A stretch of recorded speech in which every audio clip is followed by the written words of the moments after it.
The story unfolds within the demon realm and the castle of the Demon King. This powerful ruler, whose name remains a mystery, sits atop his throne and praises the human who's approaching. He commands his subjects to eliminate the intruder, and as the demons rush forward, he activates magical circles. Bending down, he conjures guns from these circles, shooting down the demonic beasts one by one. Their heads explode into bits under the force of his shots.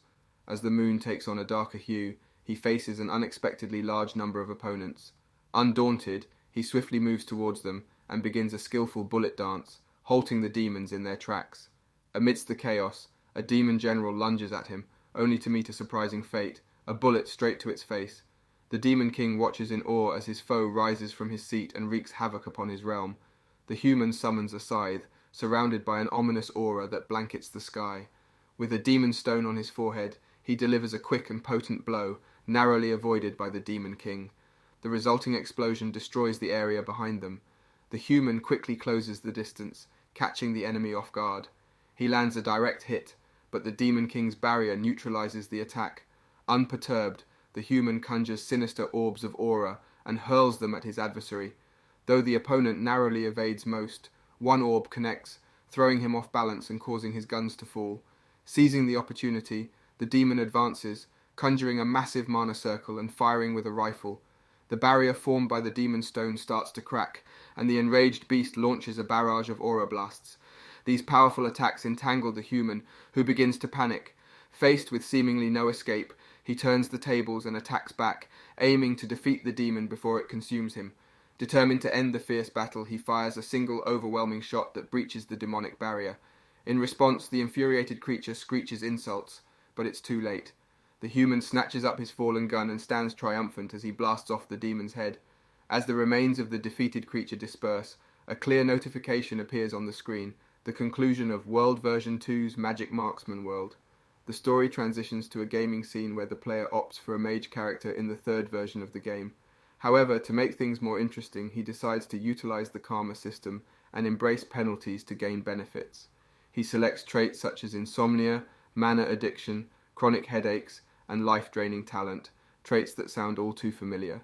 With a mix of penalties, he crafts the ultimate mage character, fully aware that it will start off weaker due to the chosen traits. Yet this doesn't concern him, as it's all just part of the game.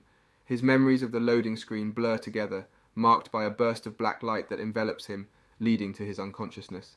He was forced to wake by his supervisor, who punched at his bare face. As weird as it was, he had now become the weak character he had created. Having been sleeping during his work hours, he was beaten awake as the others watched after 3 days. He was ignored by the co-workers under the boss's orders. He worked until exhaustion and was fed a wasteful bowl of rice porridge. Due to his weakness, he was reasonably considered a dead man. As his supervisor approached him, he started coughing furiously. When they walked past him, he was optimistic, since his magic talent would be the same despite his physical weaknesses. To escape the place, he needed proper knowledge of the prison he was in. While unnoticed, he approached a secluded door and noticed light ahead.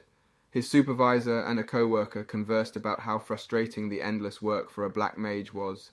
He noticed as one of them fished out a vial of Viper, a drug that improved the consumer's vitality since it had mana in it. At the sight of the mysterious substance, a sharp blast of mana raged around him. A shock reverberated through his body, activating the third eye, an alter ego. He had finally recognized the fundamental element as it flew into him. It was a familiar sensation for him. It was his new world's mana. As the others slept, he recalled the upcoming visit of a superior when the security would be tighter. Using his magical proficiency, he applied the magic light to his forehead to create a proxy fever, determined to escape under the pretext of a dying man. Meanwhile, his supervisor and Van were coincidentally planning to dispose of him before their superior's arrival. The following day, while the men awoke to the blaring speakers, they noticed his feverish power. As the men spoke amongst each other, Van approached the wide-awake Lennox, who noticed him furnishing something from inside his jacket. He pulled at his shoulders as he spotted a vial of Viper in his hand. He handed it to him for the journey he had ahead of himself. Before we continue, take a moment to answer the question of the day. What is the best type of magic? Comment down below for a chance to be shouted out. Now back to the recap. While he sat in the barren room, he felt the seething vitality within him, discovering the miraculous potion. His plans of escape had now changed. In the basement of the factory dock, the director noted a difference in the quantity of vipers. Lennox approached a desk worker, speaking of his errands in the lock director's office and requesting to unlock it. He followed him through the corridors, and as Mark unlocked the doors, he activated lightning magic bolt and attacked him. He picked up the keys and initiated his search for Viper.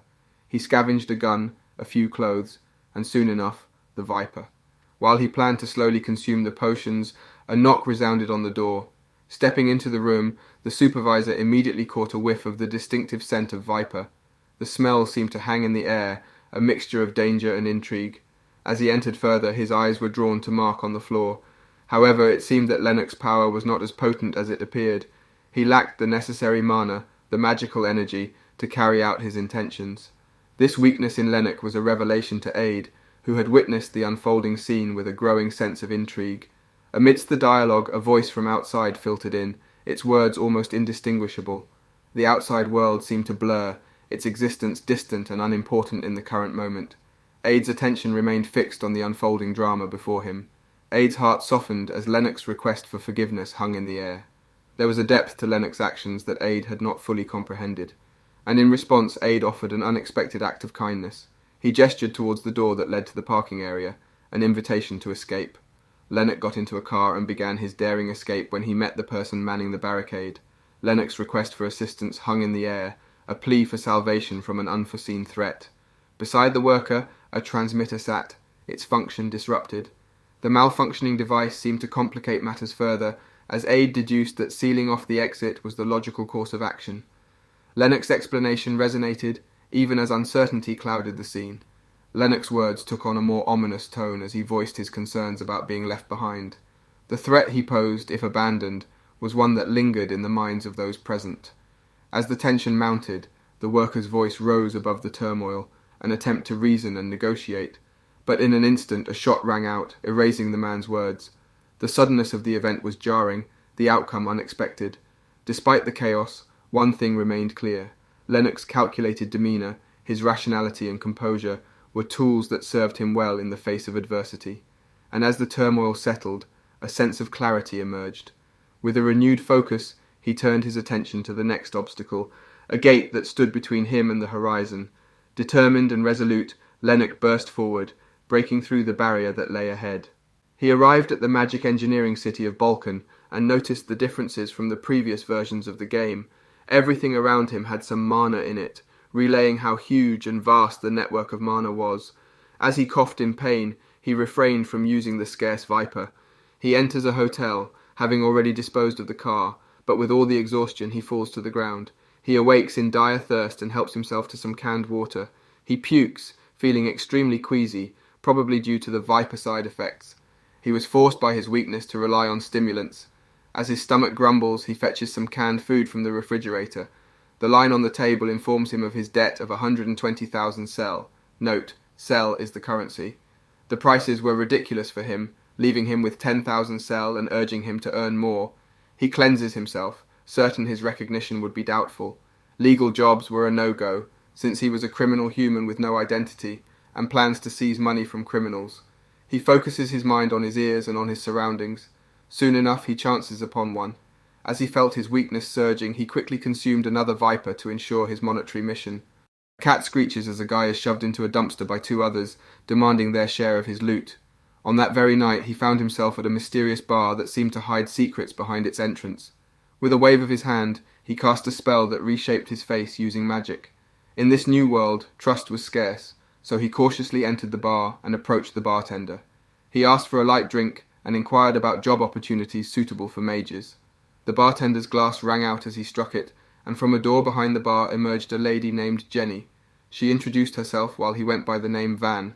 Jenny was curious about his magical abilities, mentioning that basic tricks wouldn't impress her, but before she could finish her sentence, he surprised her by summoning a ball of lightning, skipping the usual incantations and gestures.